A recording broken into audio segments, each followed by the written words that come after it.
So, morning everyone. My name's Shane Young. I'm head of commercial partnerships at Barnsley Modern Chamber. Thanks for joining us this morning for today's webinar, Wellbeing at Home, Energy for Life. We're going to hear from speakers Darren Vine at Westfield Health and also Sean Robertson of Next Level Fitness. I'll just give you a little bit of an update of who the speakers are. Darren is head of operations and wellbeing coach at Westfield Health. He's got 21 years experience, even though he doesn't look like that, in educational and elite coaching environments in the UK, United States and Australia. He's an ex-professional in international international athlete and professional coach. So thanks for joining us, Darren. We're looking forward to hearing from you this morning. No problem. Sean Robinson, he's the owner of Next Level Fitness, a successful gym and personal training base, which is based in Rotherham. He's got over 8 years of personal training experience, and the gym has been in operation for just over 3 years. Sean's got his own story to tell, which is really unique and really interesting, which I know he's going to go through during his presentation a little bit later on. And Sean's going to be covering the active side of this event and give you assistance and steps you can take to move more and achieve more. So with this in mind, I think we've got some excellent speakers that's going to be discussing things with you over the next hour and a half. So before I pass over, just to let you know that we're recording this webinar and we'll be sending it out through the Chamber network afterwards. All participants, if you can mute yourselves during the presentations. However, if you've got any questions, please feel free to pop them in the chat box. Myself and our colleague at Westfield Health, Peter, will be picking up the questions and bringing them up with Darren and Sean as and when we go through the presentation. So I'm now going to pass over to Darren, who's going to get us started. Thank you. Thanks, Shane. Morning, everybody. Just give us a sec, just share my screen. There we are. Okay, can everybody see the presentation there? Yeah, fantastic. yeah. Might have lost my chat function now, just 1 second. Right, okay, so yeah, like Shane said today, we're going to be looking at energy for life this morning, and we'll look at a lot of different things. Peter's going to be managing the chat for us on there as well, so I can't stress enough that if you can get involved in that chat function, Peter's going to be putting prompts on there as we're going through that presentation. But if there's any experiences that you have or anything that's relevant to what we're discussing, then I think it's a great learning tool for you as well to get involved with that. So feel free to engage as much or as little as you wish on that. So this presentation today is designed to help support you in your journey by increasing your knowledge and give you the tools that you need to try and boost your energy levels. And I think with the way the world is at the moment and the way we've all been kind of locked down for so long, I think it's a great kind of place for us to start at the moment. So looking at those energy levels and looking at how we can be more productive within our days. So we'll look at this in a number of different ways, and we'll try and base it around 4 pillars of performance that affect our well-being. So we'll look at mindset today. We'll look at movement, we'll discuss our nutrition, and we'll also look at our recovery levels as well. So over the next 40 to 50 minutes, we're going to look at what we can practically do. And I know that Shane sent out an action plan that we've developed for you. So feel free, as we're going through to cross-reference the action plan and have a think about what you can do to make the biggest difference for you. Now, we're all different. We've all got different things going on. We're all in different circumstances, and our environment's probably different as well. But think about what it is that you can take away from today's presentation. We'll discuss things in general, but it's about really pinpointing those things that are going to make the biggest difference for you. So hopefully today is going to give you a bit of a kickstart, going to help you to boost your energy levels, going to make you feel a little bit more revitalized, and just give you a few pointers about what you could do, things you could try differently. Now, hopefully today as well, just going to reinforce lots of key things that you already know you should be doing. Okay, but sometimes we just need a little reminder, don't we, just to kind of get us going again. Let's start with some reflection. So first of all, a few questions for you. So would you prefer more energy or more time in your day? I suppose it's easy to get into that habit, isn't it, of extending our work days when things get more demanding. So possibly starting a little bit earlier in the day, maybe working through our lunch, maybe staying a little bit later on in the evening to get those last few things doing. But most of the time, it only has limited impact on what we're doing. Okay, our productivity doesn't increase that much because we're putting more time in. Yes, we'll be spending more time in the office and on our work, but actually, what do we get back from that? So what we need to think about is how we're going to fuel ourselves and how we're going to get that extra energy, which is going to mean if we're going to put this extra effort in and this extra time, then I want something back from it. Okay, so we should be getting back as much as we're putting in. Okay, but sometimes we don't make sure we don't create the right circumstances for that to happen within our lives and within our bodies. So think about how you've changed how you use your energy to cater for that additional time you do. What could you do? So most of the time is, the answer to the question is, do we do something to put that extra energy in? No, we probably don't. If I know I'm staying to do an extra hour's work at the end of the day, do I eat something extra? Do I take an extra break during the afternoon to account for that? The answer is no, I don't do that, but I really should do those things. So have a think about your days and think about those opportunities you might be missing and ways that you could do things slightly differently to get a much, much bigger return on investment for all the effort that you're putting in there. Okay. Now, one thing never changes. We get 24 hours within our day. So how we fuel our body, how we recover, how we give ourselves that time to re-energize ourselves is going to be key. So I'll give you some pointers today on things to look out for, maybe those opportunities that you're missing or things that you've just forgotten about because it's not something you paid that much attention to. Okay. But what we're trying to do is we're trying to get on top of our game as much as possible. We think about our productivity, we think about our efficiency during our work days and think to yourself, well, when I'm on top of my game, how often do I achieve that? How often do I get to that level where I'm absolutely flying, I'm knocking it out of the park and I'm doing the absolute best I can? Okay. When am I at my peak performance levels and when am I getting, like I say, the biggest return on that investment that I'm putting in? Now, sometimes it's all about how we see the world as well. So we'll talk today about mindset.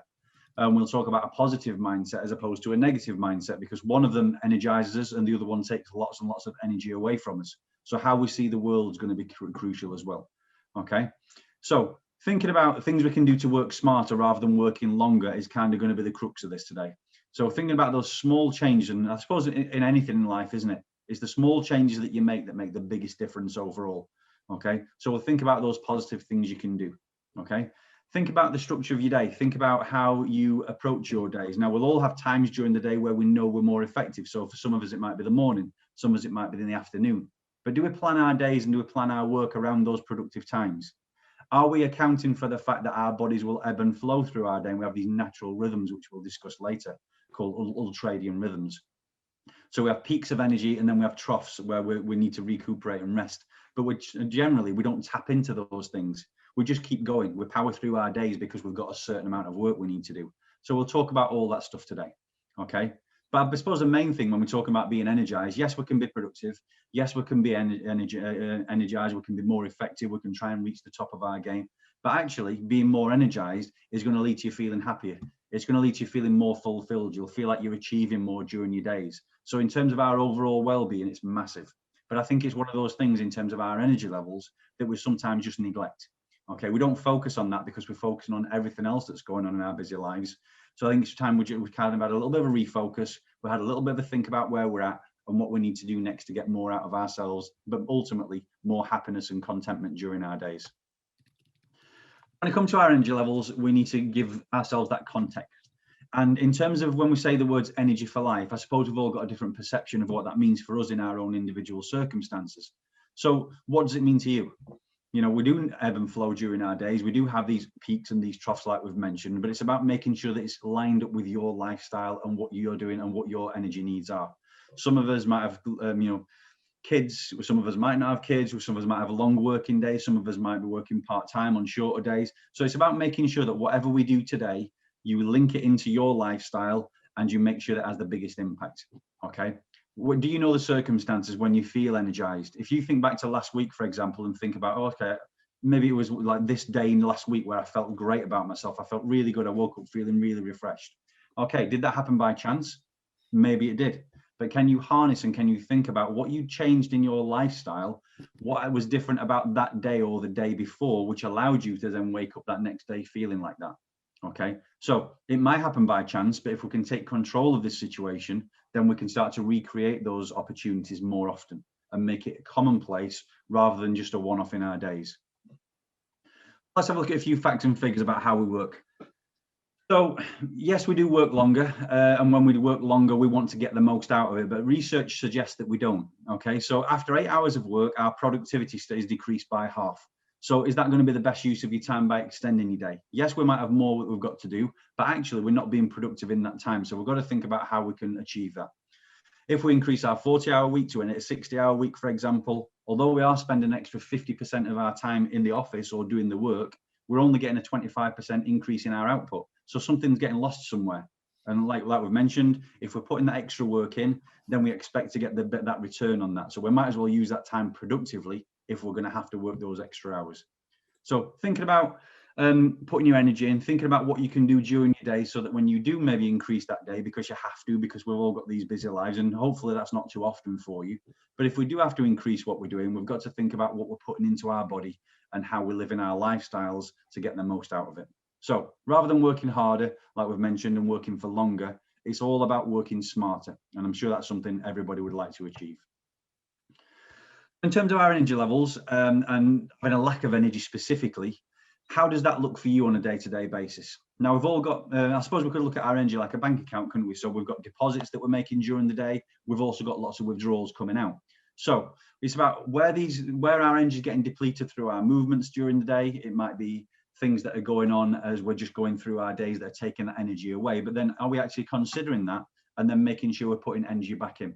So for example, let's say we've just spent the first 2 hours of your day, really intense meetings, and then you've got another meeting, but you've got a 10-minute break in between. What are you doing with that 10 minutes? What are you doing that's productive for you?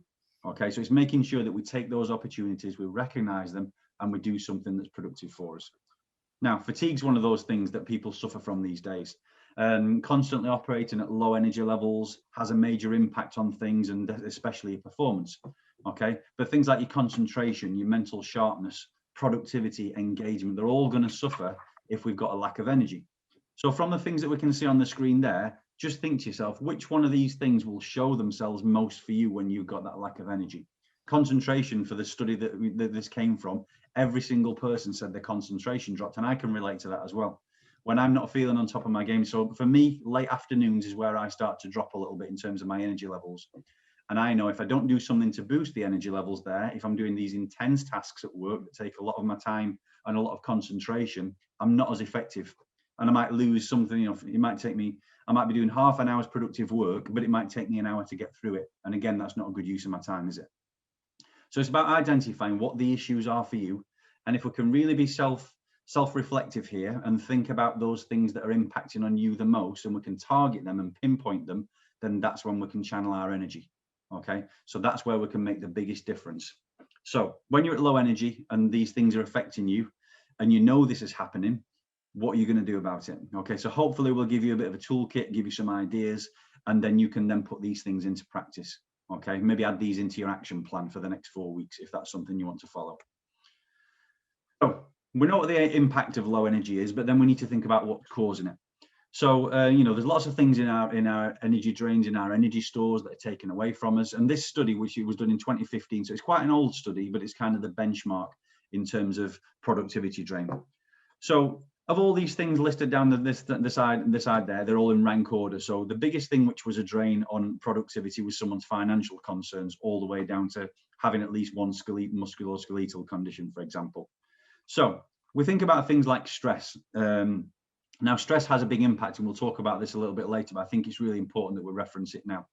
So something like stress, for example, will be something which starts off in your brain. It's something which is a pressure or a stressor within your life that's kind of there. And then it'll start to show itself physically within you as well, because we'll release chemicals into our body that will then start having a negative impact upon us.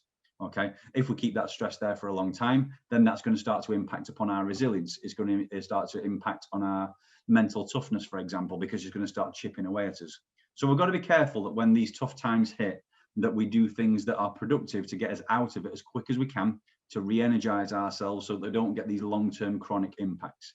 Now, if we look at numbers 2 to 6 on this list, the important thing here is that these are all things that we can probably directly influence and control. So these are things all linked to our lifestyle. So we're talking about our diet, we're talking about our exercise, we're talking about our rest and recovery, which will all impact upon this.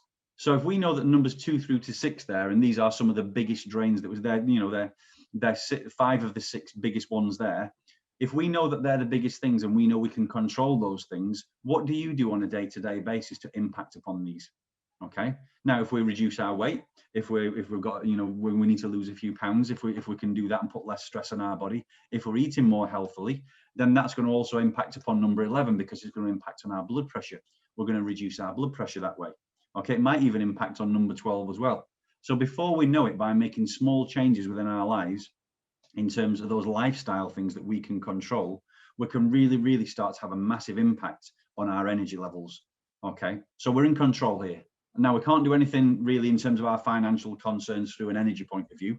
in terms of putting that back in, because if we have that issue, it's something that we need to then obviously put things in place to deal with in other ways. Eating a healthy diet is not going to solve your financial issues, okay? But there's a number of things here that we can impact upon, and that's worth throwing. I think you should take comfort in that, the fact that yes, we can take control, we can make the difference, okay, to all these things, for most of these things. I mentioned stress, and stress hormones are something which is going to have a big impact on what we're doing. Now, some level of stress within us is very good for us, because if we have a little bit of stress or anxiety, or sometimes a little bit of fear, that might be just what we need to give us to that heightened state of awareness. It gives us that increased focus. It will get us to that next level. So we think about stressful times in our lives where we've come out of the other end and had an outstanding performance, or maybe an exam, maybe a presentation at work, maybe a job interview, maybe, you know, some other thing linked to our lives where it was, you know, we felt under a little bit of pressure and then we've absolutely smashed it and knocked it out of the park. So some sort of form of stress is pretty good for us. It's about making sure we don't stay in that stress state for too long, okay? So when we're increasing our working hours, then we get extra stress within ourselves. So we're kind of going to have that impact. But if we're not energized, then that stress becomes a negative rather than a positive. So we'll raise our stress hormone levels, our adrenaline, and we'll release something called cortisol into our system. This will increase our blood pressure, and then our brain's going to behave differently. Now, well, I've mentioned some stress hormones are good in the short term, but in the long term, it's going to have a massive impact. So if we think about the stress hormone cortisol specifically, it has the same impact if we have too much of it in our body as fatty foods do. So it'll start to line the inside of our arteries, and it'll start to stick the arteries if we've got too much over a prolonged period of time. So we think about the knock-on effects of that. So our heart's going to have to work harder to get this blood flowing around our body, because we've got constricted blood flow in our arteries, which means it's going to increase our heart rate. It's going to increase our blood pressure. It's going to start to impact on our immune system, because our body's systems are having to do things over and above what they would normally do. So they're not working in that relaxed state, which is going to allow them to do what they're designed to do. So then that's going to put that stress on us, okay? So if we can reduce those stress levels and we can get our body working as it should be, then we're going to have the opposite effect. Everything's going to get relieved, everything's going to get smoother, and everything's going to be working at a much easier level, okay? Now, like we said, some stress is good for us, but it's about knowing ourselves. How often do you kind of do a scan of yourself and check in with your brain, maybe do some mindfulness, some meditation? How often do you just focus on your body and your mind and think, well, actually, something's a little bit out of balance here. Something doesn't feel quite right. Okay, but how often do we do that? If we do that and we pay attention internally to what's going on within us, we can generally see the signs and symptoms and see when this is happening, so we can do something about it. Okay, but it's all about getting to know yourself. So fatigue is one of them things that we mentioned previously. And, you know, in the workplace, we'll see and we'll have witnessed and maybe even experienced ourselves people suffering from fatigue. And it's one of those things that's becoming much more commonplace. And like we said, that continued feeling of low energy and not really having motivation to do something. Okay, now look, you know, gladly the world's changing a little bit, and, you know, in terms of stigma and thing attached to these things. So people are going and seeking support, which is great. And, you know, if you go to your GP now who's showing these kind of symptoms, then you will have something they can do to advise you on that. And they're starting to recognize it more these days, which is great. So we need to have a cultural shift, I suppose, in the workplace as well, don't we? So in terms of leadership within our workplaces, are we creating an environment where people who are suffering from fatigue, rather than just kind of coming into work and, you know, we're suffering from, you know, presenteeism, so they're actually in the building, but they're not checking in mentally because they're suffering from fatigue, are we giving them the channels and the support networks they need to then do something about this, to seek that support they need? Are we creating the right environment for that? I suppose in terms of organizational structure and how we do things, we need to make sure that we have these channels. We need to make sure that these conversations can be had, and then we can start to have much more impact upon this. If we get our workforce talking about these things, dealing with these things, taking care of their well-being, looking after their energy levels and creating opportunities for them to do that, then we're going to get much more back from them in terms of their workforce and the productivity. So it's something worth thinking about, having that cultural shift within the workplace. Okay. So dealing with pressures, dealing with stress can be good for us, can be negative for us, but it all depends how we deal with it, how we see these things, and making sure that we can recover effectively, which we'll cover today as well. I suppose for us individually, then we need to recognize what our energy levels should feel like. So think back to a time where you've, like we mentioned before, some time in the recent past where you've absolutely been on fire. you've done really well, you've felt great, you've woke up feeling fantastic in the morning, but something happened that was different for you then to a day that when you woke up and you didn't feel that way. So was it your sleep? Was it your diet? Was it the level of exercise you did? And if we can start to pinpoint and break down our days and start to really look and learn from what we're doing and how we're feeling, then we can get in touch with ourselves. We can make that difference for ourselves. Okay. So we should wake up every day feeling refreshed, feeling like we're ready for the day, is because we've had a good night's sleep. We should be alert. We should be bright. We should be ready for our days. But how many days within the last week have you woke up feeling like that? Okay. I could probably say 4 for me. Okay, there's probably been 2 or 3 days where I probably stayed up a little bit too late. I've not really eaten a great diet, maybe a couple of nights at the weekend, and then I not felt great the day after. I can maybe get away with it during the weekend, but in the week I can't get away with it. Okay, so if I'm going to be at my best, I've got to think about all these different things. Okay, thinking about where I'm going to channel my energy, thinking about how I'm going to live my life and how I'm going to structure my days to make sure that I can not only maintain and manage my energy levels, but I'm going to get the most out of it as well. So we're going to look today at 7 different areas, and we've looked at mindset, to a certain extent so far, but we're looking at all these different areas. Now, and I know that Sean's going to do a session for us later about moving more, sitting less, and exercise and stuff. So we'll reference that now, but I know we're going to get lots more detail about that later. But moving more and sitting less and building exercise into our weekly routines, I can't stress enough how important it is. And it's one of those things that we all know we should be doing it, but how highly do we prioritize that?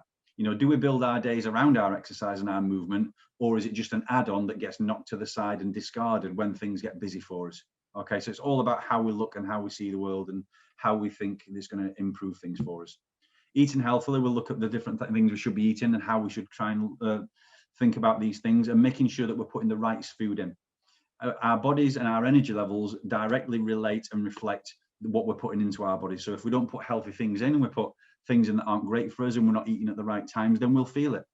We are going to reflect and we are going to show directly what we've put into our body. Whereas if we're eating at the right times and we're eating the right foods, we'll see a difference straight away. Okay, and it's something where we can get that really quick impact. Thinking about our weight, if we're carrying excessive weight, think about the stress that's putting on your body systems and how they're having to work differently to accommodate that. And just by losing that little bit of weight, if it's something that we need to do, can have a big impact as well in terms of our overall feelings of well-being. And then thinking about our sleep, making sure we're recovering during the nights and we're getting that regenerative sleep that we need, and making sure we're getting that deep quality sleep. And then also thinking about during our days what we can do to recover as well. So there's lots and lots of things we can do there. We talked about stress, and then we'll also talk about our hydration levels later as well in terms of what we're putting into our body. How many people so far this morning have only drank tea or coffee? Okay, it's worth thinking about. We get into that habit, don't we, when we work sometimes, but actually we know that we need to be putting a certain amount of water into our body to make sure we're hydrating, because caffeine, for example, is it's a diuretic. We work really hard to get it out of our body, and it's not really doing anything for us in terms of our hydration levels. So we're actually, we're drinking something, but it's not doing anything positive for us. So it's worth thinking about.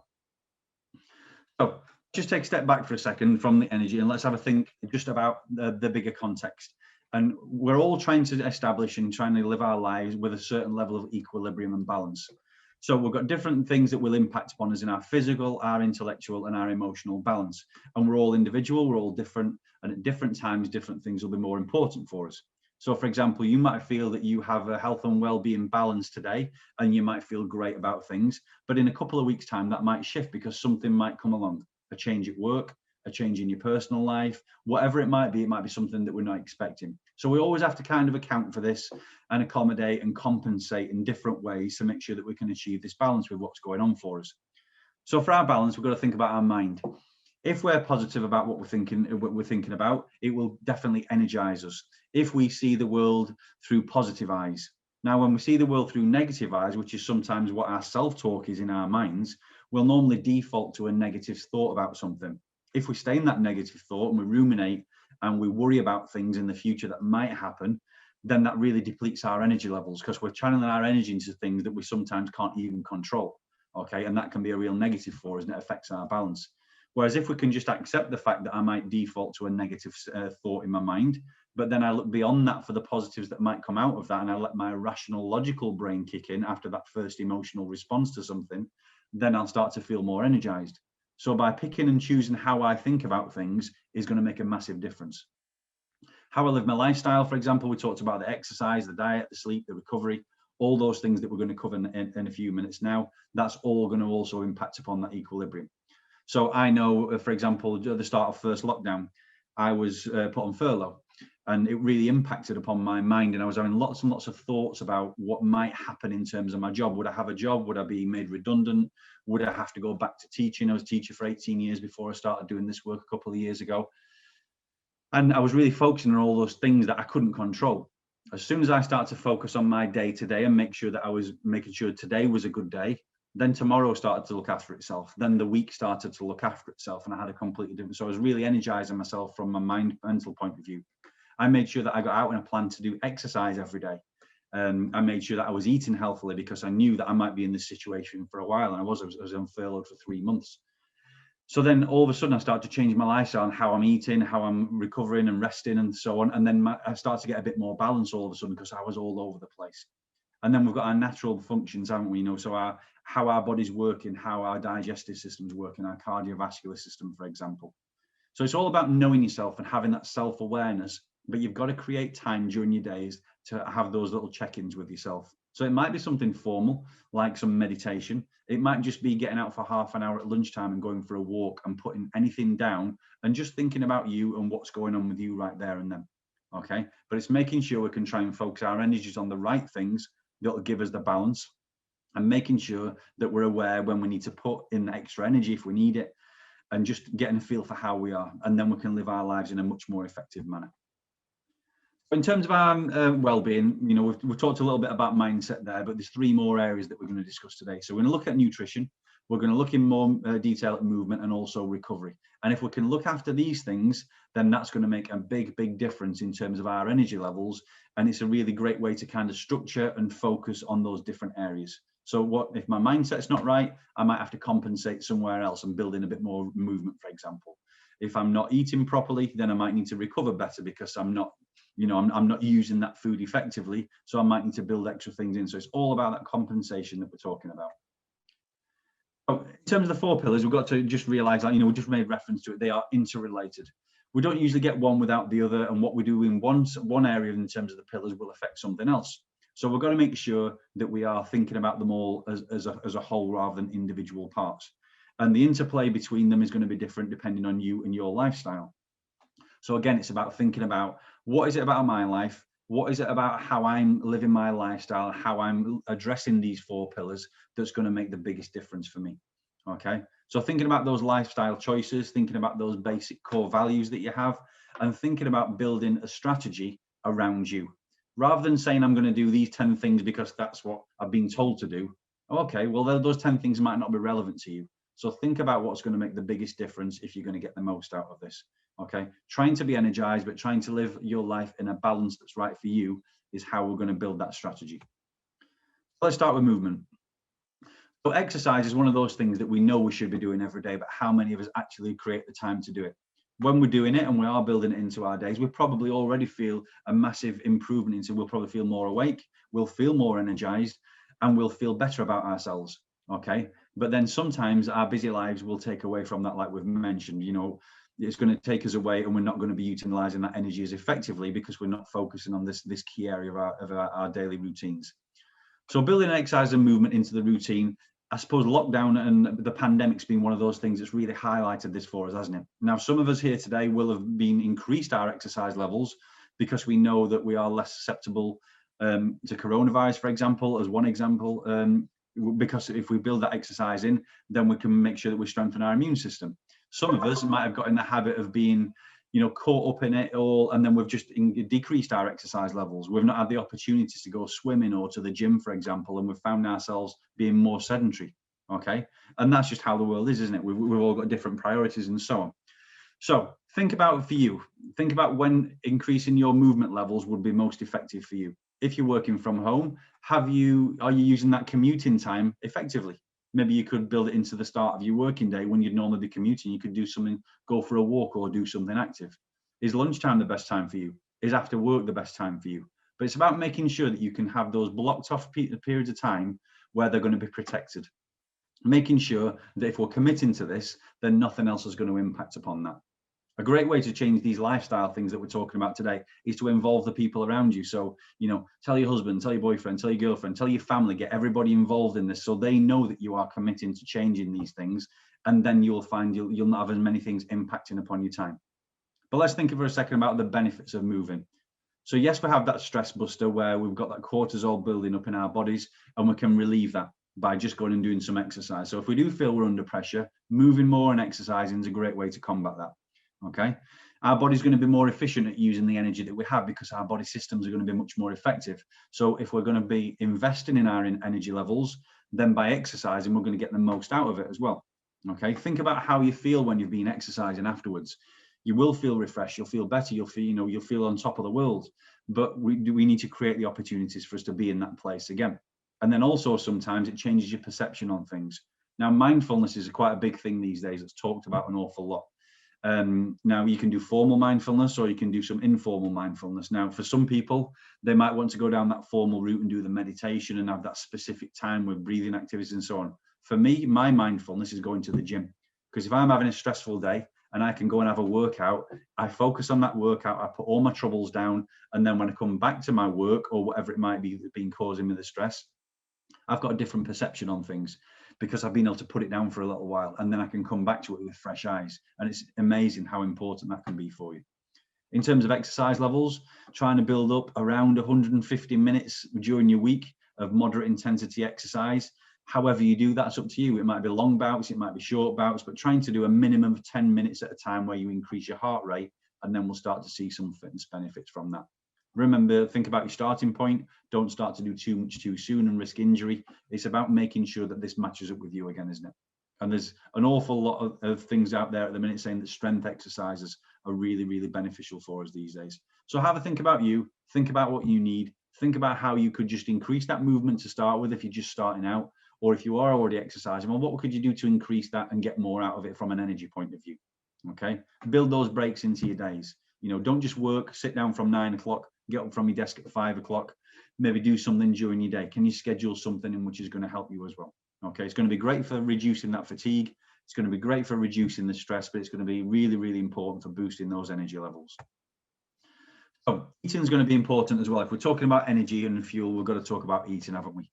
So there's 3 different things we can think about. Now, first of all, we need to eat within 1 hour of waking up. It's probably the main recommendation if we're talking purely from an energy point of view. Now, I appreciate some people these days doing intermittent fasting diets, and that's something I've been experimenting with a little bit in recent weeks, where you only eat within a certain window during the day, so you might not be eating first thing in the morning. But if we're talking purely from an energy point of view, then the best thing we could do is eating at the start of the day and putting some fuel into our body. We think about how we eat normally, and the times that we're eating, and it's really important that we think about the timing, not just with the food that we're putting in, which we'll discuss in a second. So filling up in the morning, and when we think about our days, we need most of our energy during the daytime. So really our biggest meal of the day should be in the morning. And I know it's not practical sometimes, but in an ideal world, that's what we should do. And then as we go from there, we taper down in terms of our food intake throughout the day. And then we'll have maybe top up with healthy snacks during the day, so we're keeping those energy levels high. Now, what we tend to do is we'll tend to have the biggest meal of our day at the end of our day when we've expended most of our energy. So we'll have a big meal in the evenings when everything settles down. Then we might sit in front of the TV, watch a bit of TV, chill out, go to bed, and we've just had the biggest meal of our day. So we've got all these calories, all that energy just sitting there, and we're not using it effectively. So is there anything you could do in terms of proportions of food that you're eating, the timing of the food that you're eating, to make your food work more for you from an energy point of view? Maybe eat a little bit more in the morning, maybe a little bit less in the evening. Or if you're eating in the evening, you try and eat a little bit earlier in the evening, and then get out and do something active afterwards to burn some of those calories as well. Okay, eating the right foods, thinking about the timing, all great ways that we can then address this in terms of our energy. But like I say, fit this around your dietary requirements at the moment. If you're doing something to lose weight at the minute, if you're in a calorie control, or if you've got a low carb diet at the minute, then we're not focusing on energy, are we? So it might not be relevant to everybody, but it's definitely a great way to tackle boosting those energy levels. Think about what we're eating as well then. So energy from food and carbohydrates in particular gets broken down into sugars, and then we can use that to fuel our bodies during the day. So eating the right foods and making sure we're looking for those healthy options is the best way forward. Now, something called our glycemic index is a great way to look at this, because it's in terms of the blood glucose levels within our body.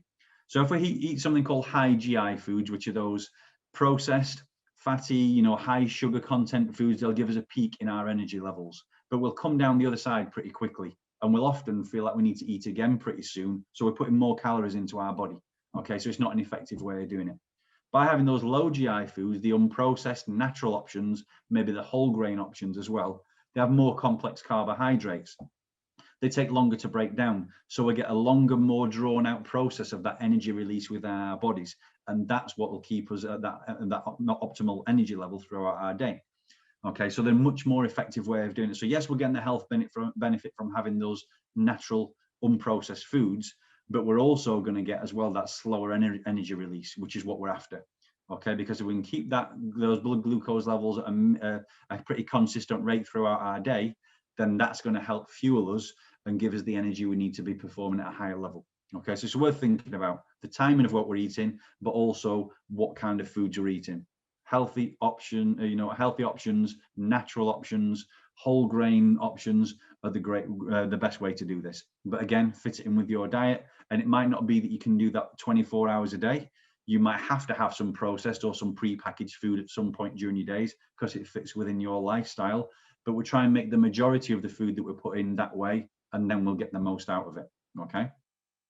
If we're talking about diet, we've got to talk about hydration as well. Okay, now dehydration causes fatigue. It's something which can have a massive impact upon us. Now, the recommendations are 6 to 8 glasses of water during the day is going to help keep you hydrated. But obviously that depends on your lifestyle. If you exercise more and you move more, then you need to put more in to compensate for that. So, we can have these guidelines, but we've got to adapt them to fit in with our lifestyle as well. We drink coffee, we drink tea, we drink soft drinks, we'll drink energy drinks, those kind of things. And they're all going to be detrimental to what's going on. They'll do the opposite thing for us. So we need to make sure that if we're having a coffee, that we're also topping up and putting water in there as well. So something like a 2% decrease in our hydration levels can have a massive impact on our concentration levels, our motor functions, our efficiency within our body systems, and it also affects that the process within our cells within our body and that metabolism of our food. So we've got a number of different knock-on effects here in terms of our hydration. So make sure you get that intake of water throughout your days. I think one thing that we need to talk about here is our ideal performance and recovery states. So when we're in a period of high energy, then we can go two ways in terms of how we're feeling. Now, it might be that we have eaten properly, we're exercising well, we're sleeping well. So when we've got these demands of high energy within our days, we'll find ourselves falling on the left-hand side of this diagram. So when we're doing these tasks, we'll feel challenged, we'll feel inspired, we'll feel energized, for example, and that's a great place to be. And that's where we're going to be increasing our chances of working at our optimum levels of performance. When we come down from that, and we'll talk about ultradian circadian rhythms in a second, but when we come down from that and we rest and actively recover, we'll feel like we're free, we'll feel like we're relaxed, and we'll feel in a good place and we're ready to go again. But what happens is when we get these demands for high energy during our day and we've not eaten well and we've not exercised and we've not slept well, we'll find ourselves in that fight or flight response within our bodies. So when a difficult, challenging task comes along, we might feel a little bit anxious. We might feel like we're on edge. We might feel not great about ourselves. But the problem is if we spend our days in this zone, then when we come down from that, that's when we're putting ourselves at risk of things like depression, anxiety, we're feeling negative and we're feeling helpless. And then we're trying to go again. Okay, now don't get me wrong, like we've said, feelings of anxiety, feeling a little bit of fear, feeling like you're a little bit on edge sometimes for short periods of time can be beneficial because it will really raise your body's awareness to what's going on. But we need to know how to recover back to the left-hand side of this diagram, and we've got to make sure that we're in touch with how our bodies work. Okay. So we have something called circadian and ultradian rhythms, and this is kind of the science behind how our bodies work during the day. So the green line there is the line where we can, our performance level during the day, and the yellow line is the key one here. So this is showing our energy levels throughout our day. And now this will be different for different people at different times, but we all kind of ebb and flow throughout our day. So when we're above the green line, that means that we've got a peak in our energy levels just naturally within ourselves. And then our body's going to come down from that to a trough in our energy, or we go below the green line. So these are generally cycles of around 50 minutes during a day. So if you're focusing hard on a task at work and it's a really demanding task, you've got about 45, 50 minutes, and then your concentration levels and your performance is going to start to deteriorate a little bit. we come below that green line. So if we know that our body's working like this and we can recognize that within ourselves, then we can do something about it. You might take a 5-minute break. You might go and get a little healthy snack. You might go and get yourself some water or whatever it might be. You might just get away from your desk and have a little walk around for 5 minutes, and then you come back and we can find ourselves on that upward peak again in terms of our energy levels. But if we can get in touch with this and we can live our lives in line with how our bodies and minds are working, then we're going to be much more effective. We can really target our energy. But we've got to, like we say, we've got to create the time and space for us to get in touch with this and recognize these things. Okay. Now, when we're working these sprints, we've got to think about how our days are working, how our days are going. We all get caught up sometimes in doing things in the bottom left-hand box there, where we're doing urgent things. But if we can structure our days in a different way, and we can maybe block off some time where we don't allocate it to something during our day, then that can be the time where we pick up these urgent things, which will then allow us to spend more time on the important things that make a difference and help us to move forwards and develop, help us to be much more effective within our jobs. Now, we all spend time during our weeks where we have to do these urgent things, but it's about making sure we're creating more time to do the important things. So trying to do the important things 80% of the time and the urgent things 20% of the time, rather than the opposite way around. Now, obviously your work will change and you'll have different demands at different times. But again, it's about planning. Thinking about your weekly structure, thinking about what's going on within your week and making sure it fits around your energy levels and when you're most effective, but also building in that time so that we can maintain that balance even when something unexpected comes along, like an urgent task that somebody needs from you. It's worth thinking about. Now, sleeping is one of those things, isn't it? We know we should sleep more, but sometimes we just kind of go through and we might spend days, we might spend weeks where we're not sleeping well, but do we actually pinpoint what the issue is? Okay, now sleep's really important because it helps us to recover, helps us to recuperate, and it helps us to get that really deep sleep, which helps us to regenerate our physiological body as well. So 6 to 8 hours is the general recommendation. However, we should all be in touch with this as well. So do you know how much sleep you need to wake up feeling refreshed and energized in the morning? Okay, do you wake up feeling groggy? Do you feel like you need an alarm clock to get you up every morning and get you out of bed and give you that kickstart you need? Or do you naturally wake up in the morning feeling refreshed and ready for your day? Okay, now we can reset our body clocks by trying to go to bed at a similar time and wake up at a similar time every day, even at weekends, and then that will naturally set your body clock. But think about things like your environment that you're sleeping in. Is it the best environment? Is it dark enough, especially in the summer months now the clocks have changed? Is the light keeping you awake? What about the temperature in the room as well? Have you got the temperature right, or do you wake up feeling cold or feeling too warm? Think about the quality of your bed, for example. Does it creak? Have you got some lumps and bumps in that bed that shouldn't be there, that your body will pick up on while you're trying to sleep? You might be getting your 8 hours of sleep, but you might wake up feeling groggy. And that might simply be because your receptors are picking up these things that aren't quite right in that room, too much light, something that's uncomfortable, a creaking bed. So you're never getting down to those deep levels of sleep. So if sleep's an issue for you, have a think about what might be my sleep issue and how can I try and address that. Thinking about when we're exercising, when we're eating, when we're doing demanding mental tasks and making sure we're putting them down well before we go to sleep. So we're creating the right circumstances within ourselves. Exercising enough during the day and not being sedentary to use up the energy to make sure that our body's ready for sleep. Okay, so we're not trying to force the issue. So there's a number of different things that we can build around our sleep and look into. In general, we can think about fueling up our energy levels in a number of different ways. So our diet's really important, so is our exercise, so is our sleep and our rest and recovery. Okay, but think about doing the things and building into your daily routines the things that you enjoy, the things that make you you. Okay, giving yourself that time and that space to put all your troubles down, to recover, to scan, to see what's going on within yourself and just enjoy that. Okay, if we can find those times, even in our busiest, most pressured, stressful times during our weeks, you'll be amazed how about the impact it has on those energy levels that you've got. Okay, so lots of things we can do. In terms of a strategy, I suppose in simple terms, we can think about our days, we think about our weeks, and then we can think longer term. So during our days, make sure you have those scheduled breaks. So don't skip your lunch, don't work through lunch and then work through the breaks and then go 9 to 5 without even coming up for air, because you're going to struggle. Your energy levels are going to decrease. You're not going to be productive in those afternoon hours if you're not giving your body time to recover. So what can you do? Think about working in 50-minute sprints. So rather than always booking in hour-long meetings, why not do a 50-minute or a 55-minute meeting and give yourself and everybody else some time back where they can get that time to do something that's going to energize themselves before they get into the next one. The amount of people I speak to when I'm doing these webinars who just have back-to-back meetings an hour all day long, and then they wonder why they've got no energy. It's because you're not getting a chance to recover. Okay, so maybe do that. Take that 5-minute break to get away from your desk, have a little walk around, get some fresh air, and then we're ready to go again. Think about your most productive time during the day. Know yourself better. Are you a morning person? Are you an afternoon person? Work with those 50-minute ultradian sprints that we've got there. You know, peaks and troughs.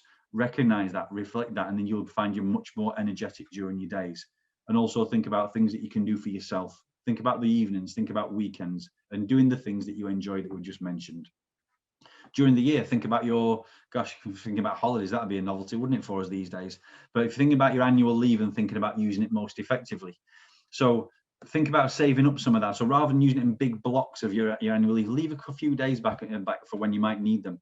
Pressured times, maybe have a long weekend, take a Friday or a Monday off when you need that, when you can feel that your energy levels are depleted, because otherwise we're just going to keep going again.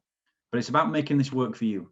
And if you use the action plan that we've provided and you can think about some things that you can do on a day-to-day basis, you'll be amazed if you pick out a couple of things and keep adding to it over the next 4 weeks, the difference and you know, how far you can go with this. But I suppose it depends on where your lifestyle is, what things you need to think about for yourself, and so on. Okay. So a great way to do this, and I think it's a really nice way to sum this up. So think about the stop, start, continue method. So from what we've talked about today, which one thing is going to make the biggest difference for you in terms of energizing yourself immediately? It might be that you're going shopping later, so you're going to stock up on those healthy options. It might be that you're going to get off here now and go and have something to eat or a snack or something, or take a break. Whatever it is that's going to make the difference for you. What can you do in this week that's going to make the difference for your energy levels? Are the things we've talked about today that you already know, that's kind of just giving you a reminder that you think, I shouldn't be doing that, and it's not doing me any good in terms of my energy levels? So is there something you can already stop that you know, do you know what, today I'm not going to do that. I'm not going to work through my lunch. I'm going to take half an hour for myself and go for a walk. So is there something you can start, something you can stop? Now, hopefully today's reinforced and shown you lots and lots of different things that you're already doing well anyway. So if we're doing them well, we do them more, we keep doing them. But just adding in extra little things as we're going along is going to make that even more impactful for you in terms of those energy levels. Okay, so I hope that's been useful.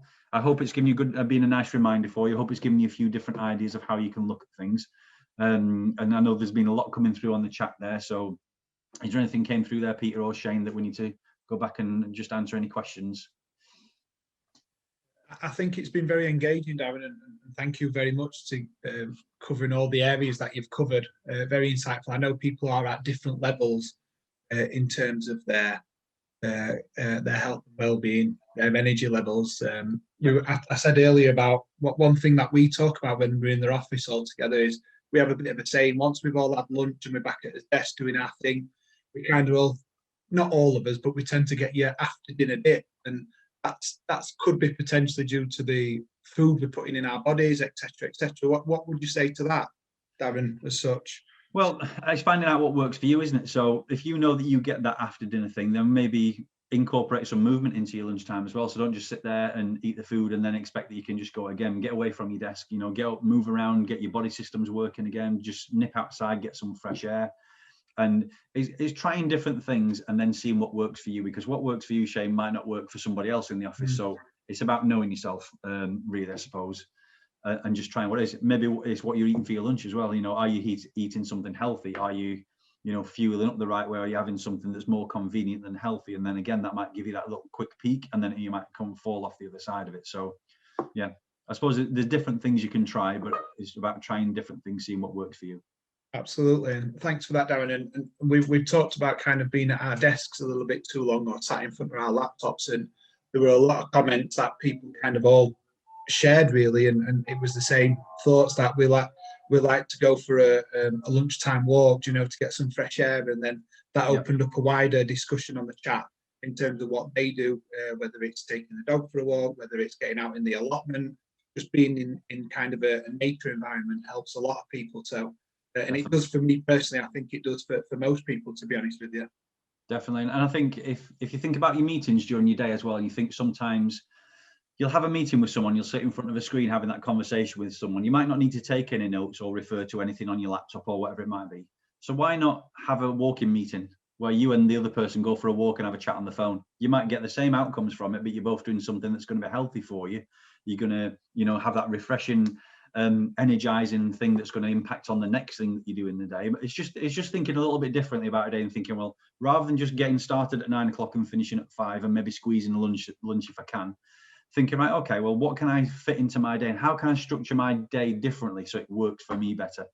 And I think sometimes just stepping back and maybe just thinking, right, well, okay, next week, Monday to Friday, what's my week looking like? What opportunities are there for me to recover and rest? What opportunities are there for me to get up and out of my seat a little bit more? How can I fuel that a little bit different? And then once we start having this structure and thinking about a plan, then we can see that we can, well, there's lots of opportunities during our days where we can slightly change how we're doing to get a benefit back for ourselves, I think. Definitely.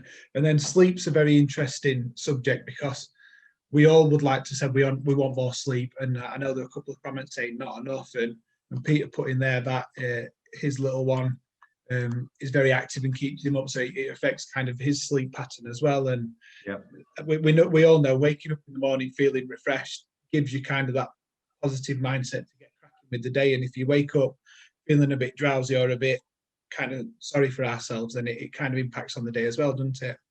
Yeah, and I think if you're not sleeping enough at night, or you're feeling like you've got to work even harder with that rest during the day as well. So yeah, if you've got a little one who's keeping you up at night, there's not much you can do about it. You're just going to have to get on with that. That's part of being a parent. You're going to have to suck it up and get on with it, because that's part of your job. However, can you supplement that somewhere else? Are you, because you're tired, does that mean you're not exercising? But we know if we exercise, it energizes us. So it's about making sure that we find a balance and we find something that works for us. It might be that you need to have a nap at some point during the day to compensate. If you're not getting enough sleep during the night, then maybe get a little bit of sleep somewhere else as well. So there's a few different things that you could try, but again, it's about finding what works for you. Eating healthily, making sure we're getting rest at other times during the day is going to help you get through those difficult periods. But if it's something where it's just a sleep issue, where you maybe keep waking up, or you're taking those troubles to bed with you and you can't switch off, then it's about thinking, all right, well, maybe a couple of hours before I go to bed, I can maybe do a brainstorm and write down everything that's bothering me, get it out there. If there's things I'm worrying about for the next day that I know I've got to do, that I've got a lot of pressure and things at work, deal with it before you go to bed. Okay, rather than having your mind going round in these mind loops while you're trying to get to sleep. Because once that starts, it's hard to break it, isn't it? Maybe trying some mindfulness or meditation apps before you go to bed. For me, during furlough, when I was locked down, I was really struggling to sleep. And because I just had so much on my mind about what might happen in the future, not much of it actually did happen. So I spent all this time worrying about something that never came to fruition. So I started to use meditation apps when I went to bed, just to focus my mind on my breathing, focus on me internally, and take it away from all the things that were cluttering my brain. And I focused internally. And now I don't need the meditation apps as much, because I can put myself back into that and focus on my breathing myself without needing that. But it's whatever it is that you need to do to help you to get that good night's sleep, and finding what that thing is. Yeah, brilliant, Darren. So thank you. I know we've got some time left just to bring Sean in. So if you want to take the screen share off, Darren, is that all right? But a big thank you. Excellent content, brilliant content, some really good food for thought. And we will be sharing Darren's slides afterwards anyway, and with Darren and Peter's details, so you can follow up directly to the wider audience. So Sean, I'll hand over to you now if you're all right to share screen. Yeah, brilliant. All good to go. Just be a second. No problem. Have we all got that? Yep. Brilliant. So yeah, if you're ready, I suppose I'll go straight into it. So thanks for that, Darren. It really good. Hopefully what I've got now should build on everything what Darren said. And my hope for you today really is just to sort of inspire you to have some takeaways from here, be more active, and ultimately feel better as a result of that. Now, before I get started, for me, I think it's really important to sort of say who I am to talk. I run a gym in Rotherham. We specialize sort of moving away from what a commercial gym is. As you can see wrote there, it says, I help people create a lifestyle, enjoy fitness, or as we call it, real fitness for real people. I think there's this image of fitness and exercise where it's about bodybuilders, free weights areas, running on treadmills, and that's not what a lot of people want to do. We're trying to sort of move away from that and make a friendly, inclusive fitness environment. So it doesn't matter what level you are on that journey, there's somewhere for you. Why this is important to me is because it's kind of a little bit of my own personal journey. I wasn't born fit, I wasn't born in shape. I was 18 stone when I was younger. I used to stay in the house, play video games all the time. I really didn't want to be active, if I'm honest. So when like I come and I talk to you here today, I kind of relate to being in that, you know, like starting position. And now on the flip side of the coin, you know, like I have changed my lifestyle and I feel so much better for it. So hopefully by listening to me today, you know, like I can inspire you to sort of take your first step, or, you know, just build on something what you're already doing well now. And you can sort of know it's coming from a genuine place, because I've been, you know, like at a low point before. Now, just to sort of make sure I'm in the right room, just like show of hands, you know, who feels like they need to be a little bit more active. You can type in the chat box, you know, like just let me know. Hopefully this is something that's going to benefit all of you. In terms of what I want to cover, I'm going to sort of go over, you know, like why we need to be more active, the challenges we face, how much activity you actually need to do. And I think I saw that bounce up in the chat function earlier, like about how much exercise we do need. And little things what you can incorporate either into your routine today or from home. And then moving on, you know, like some takeaways, what you can put into practice and set you a little bit of a 30-day challenge. So hopefully, you know, like you can see some benefit from this presentation and realize the difference. And the big point I kind of want to make from today is activity is not being all about being in the gym. A gym's just a small part of that. Now, why be more active?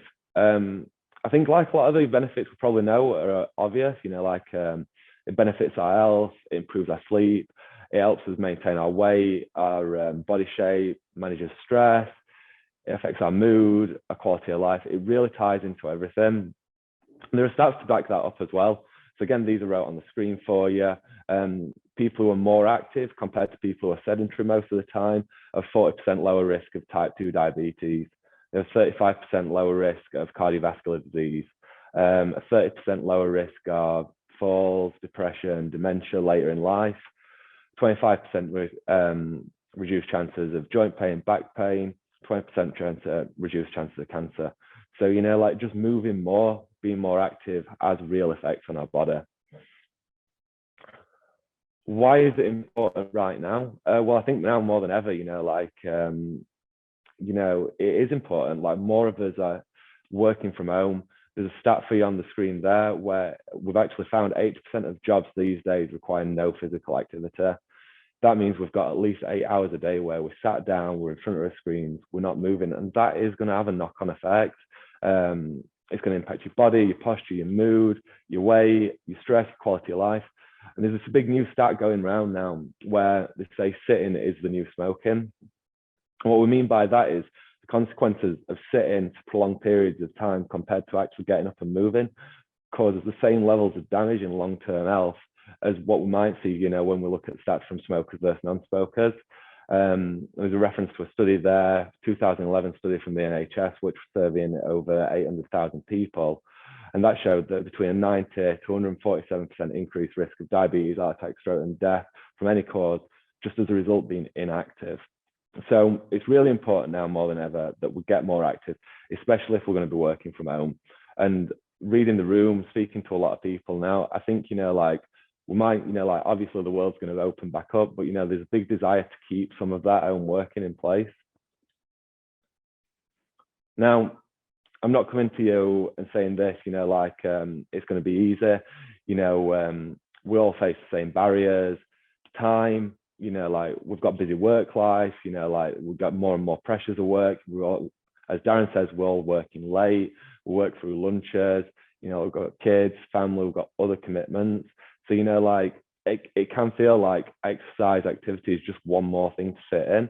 And same way, even if you're leaving the house, you know, it's not just doing it, it's the time it takes to drive there. So all the other things what come around it. It's finding people to do things with. You know, like now we're all connected on social media, but I think there's a bigger distance between like friends, family connections. And so sometimes it can be a little bit lonely.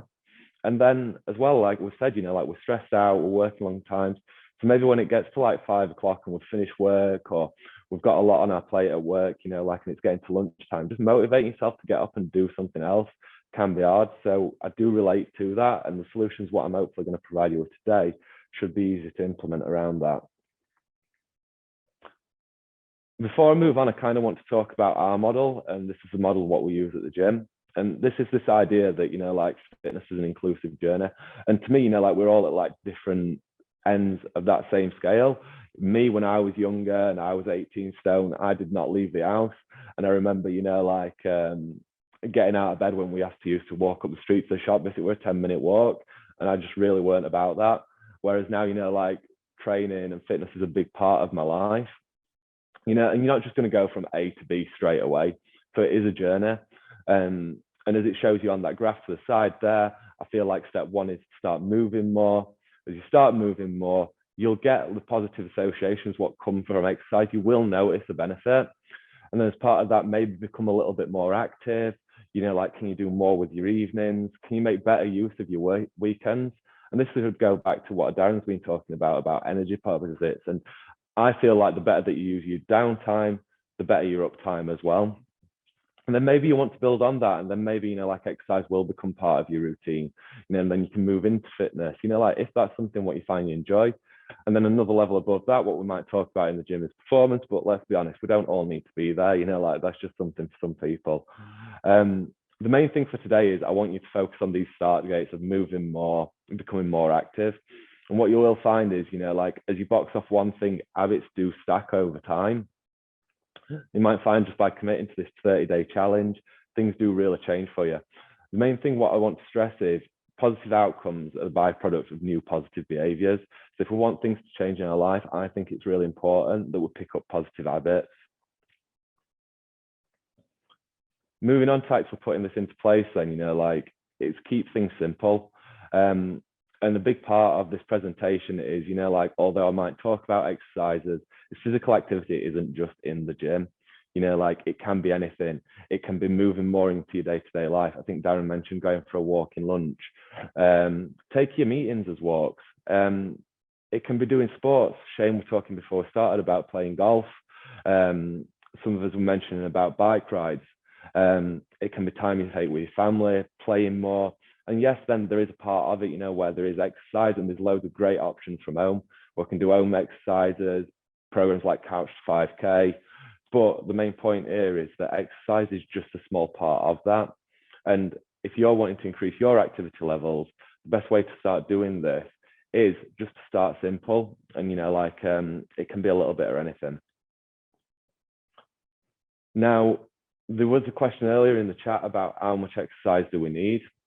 Well, the guidelines state that we need about 150 minutes of moderate physical activity per week, or 75 minutes of vigorous physical activity. The main thing that says to me is it's not as much as we might necessarily think. When we break it down, you know, that can be as little as 10 minutes a day, as long as you're getting your heart rate elevated. This is something what I really try to teach into people who join our gym.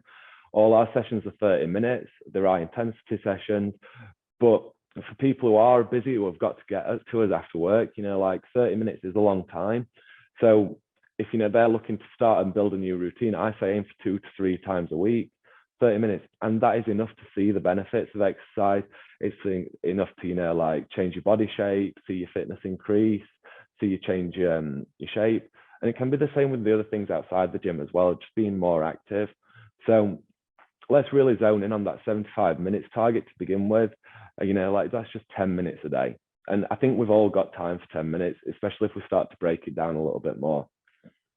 Now, as I move into this next bit, I want you to all bear with me a little bit. I want us to try getting involved here.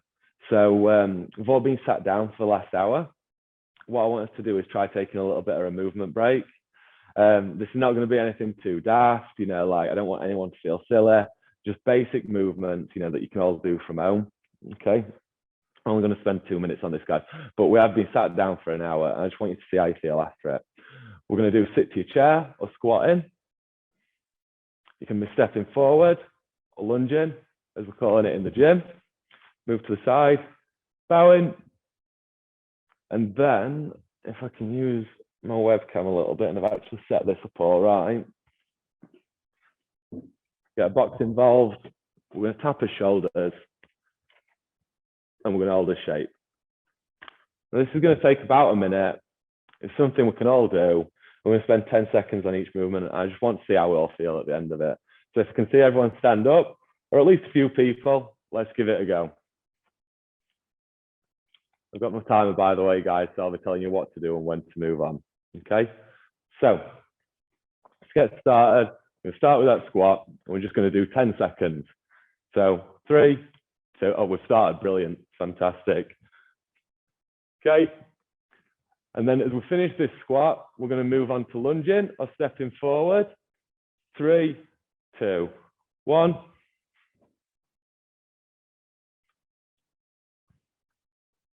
And then we're going to be moving to hinging. So you're going to turn to the side, hands on your back, stick your bum out. 2, 1. These are all lower body movements, guys. So these are using all your body, all your legs, all your core. Then we're going to move into the plank. Well, tapping your shoulders. So leaning forward, touching your desk, tapping your shoulders.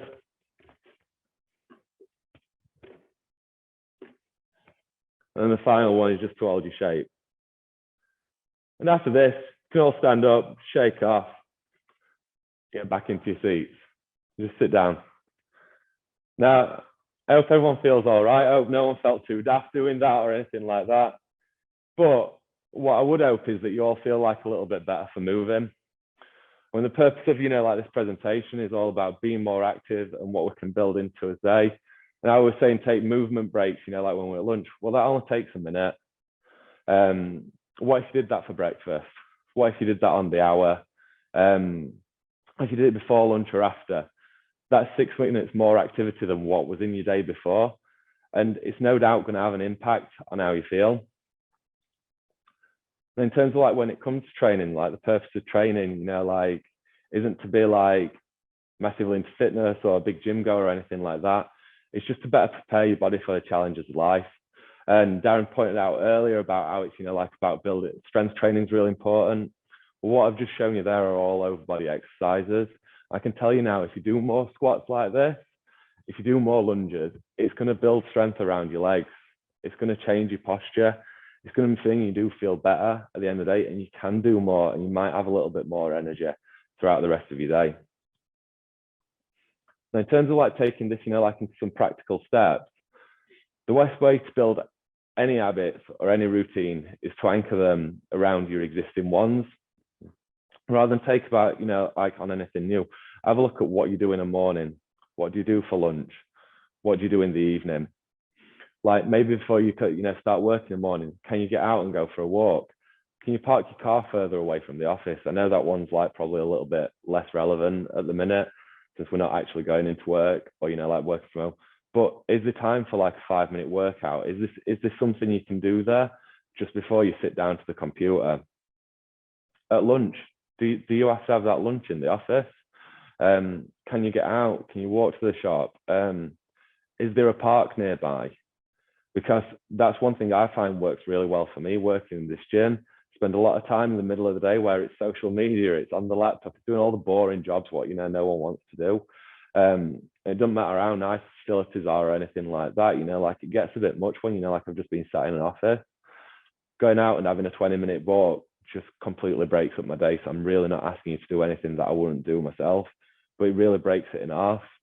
And then what about at the end of the day? It's all right now, like it's light outside, but when it starts getting darker, I think it's so easy to, like get home and feel like we can't go out when really, like there's a big chunk of our day there where there's still something what we can do with it. And I'm not asking you, like to take up any big life-changing events here. I'm just asking, is there an opportunity amongst all of these to add in that extra 10 minutes? And if there is, like, have you got some time to give it a go? And let's just see if you do feel better for it. If you start doing that, like, I feel like it's always journey, and one change always leads on to another. And then, like, well, can we be more active? Especially like when it comes to the weekend as well, you know, like what I like to think about is like, when was the last time you tried something new? When did you last go for a drive? You know, like picked up the phone to a friend and went for a walk, did an activity as a family, went out on a bike, went swimming. I mean, I know lockdown again, you know, like affects a lot of these things, but you know, the world's back opening up now. And what I'm seeing from a lot of people is people are thinking, you know what, we have been locked in. Let's make the most of this. To like channel that energy and, you know, like really make the most of a downtime, you know, like don't just sit down in a beer garden, you know, like actually go out and do something and then sit down to celebrate afterwards and see how you feel afterwards. The big part I want to try and stress here is, as I say, this activity is rarely about being in the gym. It's about everything else. And then the final thing where like I think it really comes back, so you know what we're talking about today is, well, what about well-being? Well, the definition of well-being is a positive physical, social, or mental state. It's a sense of feeling good about ourselves and being able to function well individually or in relationships. The ability to deal with the ups and downs of life, feeling of connection in our community, surroundings, and having a sense of purpose. Well, for me, in my journey, activity links to all of these things. Feeling good in ourselves can be linked to, you know, where we see ourselves in our hobbies, our activities, and like teams and I think groups, what we get involved with. Everyone said on every presentation, our activity boosts our mental state, our mood, it allows us to cope with stress. As it was said on the last slide, the ups and downs of life. And for me, most activities involve getting outdoors and meeting other people. It puts you in touch with, you know, like your community, your local area, that park what you've not visited in a while. And, you know, that forms part of our identity. So to me, activity and well-being couldn't be more closely linked. And when it goes back to you, is all of this adds up to big change. As I say, it's directly linked. In terms of putting it into practice, just focus on your start date. The main thing through this presentation has been just 10 more minutes each day. Anchor it to your routine. Can you do more around your mornings? Can you play something around your lunch? Can you do something after work? And just try this as a concept, 10 minutes each day, and just see how you feel over the next 30 days. That's my help to you. And as part of the takeaways, I've got a calendar for you to keep track of it. There's some of my ideas, what I've put on there for you to give a go. But then off the back of that, maybe think of your own and keep in touch. You know, like my contact details are part of the chamber on this meeting. And drop me a message and let me know, you know, and see how it gets on. I hope that's been helpful. If you have got any questions or anything like that, feel free to use the chat function. But if not, I'll hand you back to Shane. Thanks, Sean. Do you want to just come off share screen so we can kind of open it up to everybody? Yeah, absolutely. And thank you. And I was expecting, I think we were joking earlier about doing, I thought you were going to get us to do 100 burpees and different things like that. So I'm glad it was a light-hearted. Just coming away from that slightly, Lindsay's put in there about people with disabilities and how they can become more active with different techniques and tips. And I know I personally attend Sean's gym, and it's excellent. People at all different levels. It's very inclusive. It's open to all shapes and sizes. Everyone who's at different fitness levels, etc. Sean, is there anything that you could share with Lindsay in terms of kind of support for people who have disabilities, in terms of if they can't get up and do what we've just done, for example, over that kind of 60 seconds, 90 seconds, is there tips that you can give to Lindsay directly? And Lindsay, if you do want to come off mute, I know you're more than happy to kind of discuss this. So if you want to come off mute and have a conversation about that, that'd be great. Yeah. Have you got like anything specific, Lindsay, on that? Or I work now with a lot of people with disabilities. From being somebody that I used to be a runner and a swimmer and very, very active. And now I walk with sticks. I have a weak left side. I've had a few strokes, and I work with a lot of people, especially younger people. So some days while we try and be active, it's not always appropriate for us to walk about. A lot of us still fall. We have we spend a lot of time in as chairs, which is something that we're not used to. And we've done lots of cooking lessons, so we're all cooking and we're all eating this lovely food, and it's all very healthy. But then we're all piling the pounds on too. Okay. I think probably the best way I could answer this is something what like I try to teach to the PTs. And that's like, when it comes to exercise, like, train for like the result, not necessarily fitting into, you know, like the exercise. And what I mean by that is like, we have people who are at different ability levels, you know, like they can't necessarily do, you know, like all the things, you know, like what I wrote down on a program in this gym, and it doesn't really matter. I don't really care too much. Most of them are here to burn a few more calories, elevate their heart rate a little bit. And that's what I'd maybe throw back there in terms of, you know, like, as long as you're doing more than whatever you were before, then that is an improvement sort of thing. And fitness doesn't necessarily have to be running or even walking, you know, like anything, you know, like that does more than what you were doing before is a benefit. So as an example, like, you know, what we were doing there, you know, like where we're doing these squats, well, just sitting into a chair is the same movement pattern, you know, and that will build strength around the legs. As you say, you know, like you've probably got people there, you know, like who've got different conditions and different things going off there. I'd just say try to do more, and then work around that, you know, like, and don't get too bogged down in having to do, you know, like one specific exercise.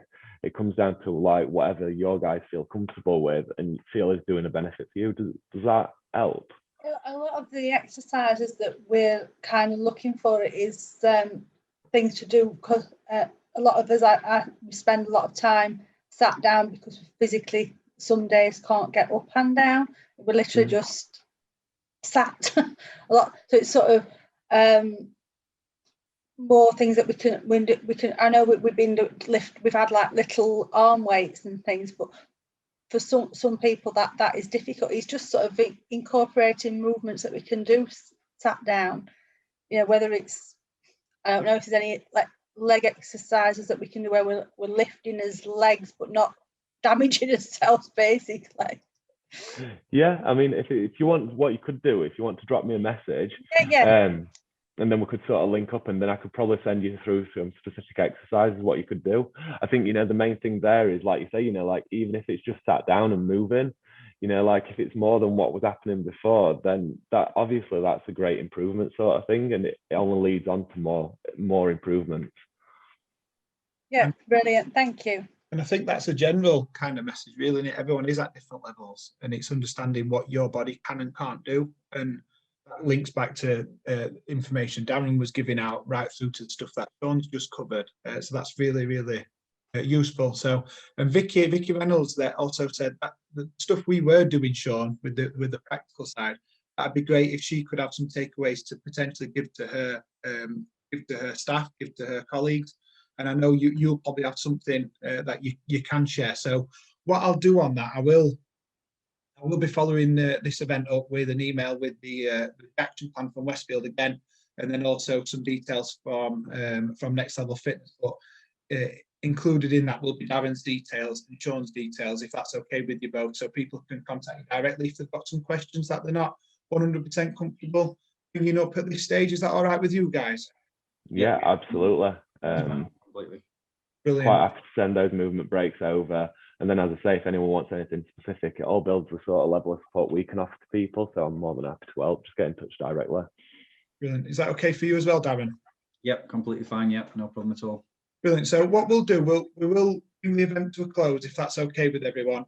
A massive thank you to you all for taking part, for getting involved, for spending close to 90 minutes with us this morning. I think it's been a fantastic event. A big thank you to Sean at Next Level Fitness and Darren over at Westfield Health and other colleagues that are on the call there. So thank you, everyone. Let's try and do a little bit more, whatever a little bit more might look like. And hopefully we'll speak to you all soon and see you soon. Thank you, everyone.